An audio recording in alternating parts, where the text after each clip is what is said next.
नमस्कार दोस्तों, अथर्ववेद में आपका बहुत बहुत स्वागत है। आज हम पढ़ने वाले हैं अथर्ववेद के तीसरे कांड के सूक्त नंबर 13 देवता सिंधु जल वरुण के बारे में।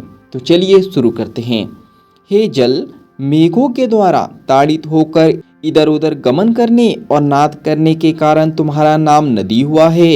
हे बहने वाले जल, तुम्हारे उदक आदि अग्नि नाम भी इसी प्रकार सार्थक है। राजा वरुण के द्वारा प्रेरित होने के तुरंत बाद तुम एकत्र होकर नृत्य करने लगे थे।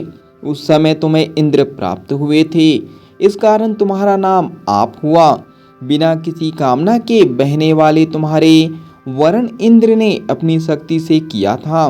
हे क्रीड़ा करने वाले जल, इस कारण तुम्हारा नाम वारी पड़ा।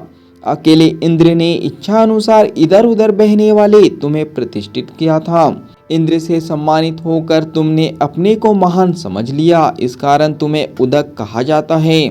कल्याण करने वाला जल ही घृत हुआ। अग्नि में हवन किया हुआ घृत ही जल बन जाता है। जल की अग्नि और सोम को धारण करता है।